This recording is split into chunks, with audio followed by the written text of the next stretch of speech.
दोस्तों आज की इस वीडियो में हम माइकल मधुसूदन दत्त की एक poem the queen of Delhi को डिस्कस करेंगे। तो पोएम स्टार्ट करने से पहले हम इसके हिस्टोरिकल बैकग्राउंड को समझ लेते हैं ताकि पोएम समझना हमारे लिए आसान हो जाए। दोस्तों the queen of Delhi Michael Madhusudan Dutt की बहुत ही famous poem the captive lady का पार्ट है।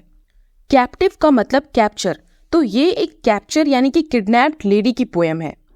दोस्तों ये जो लेडी है वो कोई नॉर्मल लेडी नहीं बल्कि ये कभी एक प्रिंसेस थी, कन्नौज के राजा मोहम्मद गजनी की बेटी।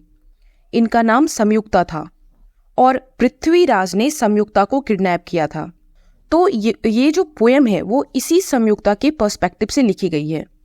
तो चलिए अब हम इस पोएम के कुछ की पॉइंट्स को देख लेते हैं। तो जैसा कि हमने अभी डिस्कस किया कि ये पोएम द कैप्टिव लेडी का पार्ट है। ये एक नैरेटिव पोएम है दोस्तों। नैरेटिव का मतलब एक एपिक पोएम जिसमें कि कोई एक्स्ट्रा ऑर्डिनरी कैरेक्टर्स जैसे कि गॉड या कोई सुपर ह्यूमन किसी एक्स्ट्रा ऑर्डिनरी काम को करते हुए दिखते हैं। अब माना जाता है कि ये पोएम 1849 में पहली बार मद्रास में पब्लिश हुई थी। दोस्तों इस पोएम में हमें इंग्लिश रोमांटिक्स की इन्फ्लुएंस देखने को मिलती है, स्पेशली लॉर्ड बायरन और उनके एडमायरर सर वॉल्टर स्कॉट की। और दोस्तों हमारे पोएट माइकल मधुसूदन दत्त भी बायरन से बहुत ही इन्फ्लुएंस थे। अब है इसकी थीम। तो ये पोएम पृथ्वीराज और संयुक्ता के लव स्टोरी पे बेस्ड है। स्पिरिचुअलिटी यानी कि धार्मिक चीजें दिखाई गई है दोस्तों इस पोएम में। इस पोएम में ड्रीम की बात कही गई है। पहले सपने में गॉडेस काली अपीयर होती हैं। उनका अपीयरेंस, उनकी लुक्स, उनकी ब्रेविटी और उनकी काइंड हार्टेड नेचर दिखाई गई है। So this also shows women power. तो चलिए अब हम पोएम को समझते हैं। Me thought there came a warrior made with blood stained brow and seathless blade। तो जो ये ड्रीम देख रही हैं द क्वीन, वो कहती है मुझे ऐसा लगा कि कोई योद्धा जो कि एक वेमेन है, वॉरियर मेड, जिनके सिर पे ब्लड लगे हुए हैं, and sheathless blade, sheathless means without sheath यानी कि बिना म्यान की तलवार के साथ है, वो आई है। Dark was her hue as darkest cloud which comes the moon's fair face to shroud. देखो यहाँ पे मून को पर्सोनिफाई किया जा रहा है उनके गोरे रंग को बताकर। फिर वो क्वीन कहती है कि उस वॉरियर मेड का रंग गहरा था, सबसे गहरे बादल की तरह। ह्यू मीन्स रंग और श्राउड मीन्स कफन। तो उस लेडी का रंग इतना गहरा था कि वो चांद के गोरे चेहरे को भी कफन की ओर भेज रहा था। दोस्तों यहाँ पे ये बताने की कोशिश की जा रही है कि चांद जो कि रात के टाइम की सबसे यूनिक चीज है आकाश में, तो ये चांद भी फीका पड़ रहा था इस लेडी के डार्क रंग की ब्यूटी से। फिर है and round her waist a hideous zone of hands with charnel lightning sewn. और उसकी कमर के चारों ओर एक हिडियस जोन यानी कि एक भयानक क्षेत्र है, ऑफ हैंड्स हाथों की, और बिजली चमक रही है।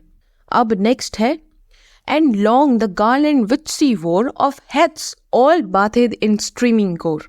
garland means माला। और वो आगे कहती है कि वो वॉरियर कटे हुए सिरों की एक लंबी माला पहनी थी और वो सारे सिर जो उन्होंने पहना था उस माले में वो खून से लथपथ थे। How fires the eyes by death unsealed and blasting gleams which they revealed।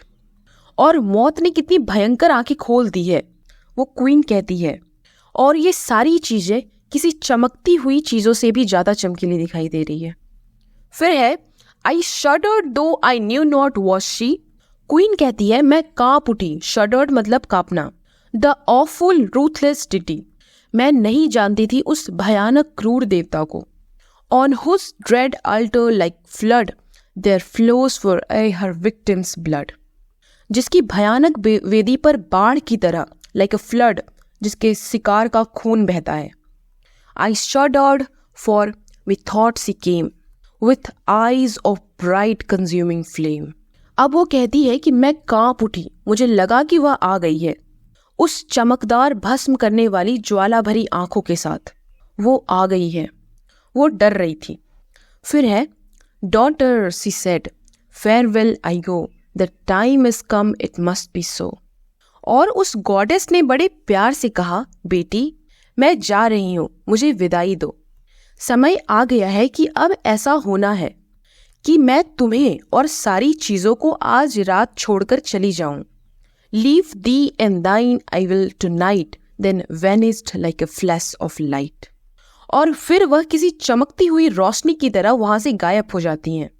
अब दोस्तों यहाँ पर एक ड्रीम पूरा हुआ जिसमें क्वीन ने गॉडेस काली को देखा। अब हम उसके दूसरे ड्रीम की ओर बढ़ते हैं। So again I dreamed I saw a pyre. अब है फिर मैंने एक सपना देखा और उस सपने में एक पायर यानी कि एक चिता को देखा। Blaze high with fiercely gleaming fire and one there came a warrior he. वो चिता भयंकर रूप से आग में जल ही रही थी कि वहां एक योद्धा आता है। दो फेंट येट बोल्ड अनडाउटेडली। यद्यपि वो बेहोश था फिर भी बोल्ड और निडर दिख रहा था। And plunged oh God into the flame. और फिर वो उस आग में कूद जाता है। Which like a hungry monster rose. वो कूद जाता है उस आग में जो कि एक भूखे मॉन्स्टर की तरह उठ रही थी। और ये सब देखकर रानी जोर से चिल्लाती है और उसकी धड़कन तेज हो जाती है। अब इस पोयम में पोएट ने गॉडेस का बहुत ही इमेजिनेटिव, जो कि कल्पना से भरा हो, उस तरह की पिक्चर को प्रेजेंट करी है। और पोएट देवी की डिसअपीयरेंस की भी बात करते हैं। और पोएट इस पोएम में सिमिली का यूज करते हैं उस जलते हुए आग को एक हंगरी मॉन्स्टर बताकर। दोस्तों हम सभी जानते हैं कि सपने हमारे भीतर की इच्छा को रिफ्लेक्ट करती है। उसी तरह ये पोएम भी क्वीन की इच्छा को रिफ्लेक्ट कर रही है। वो ये चाहती है कि उसके फादर आए और उसके हस्बैंड को माफ कर दे और इस वॉर को रोक दे।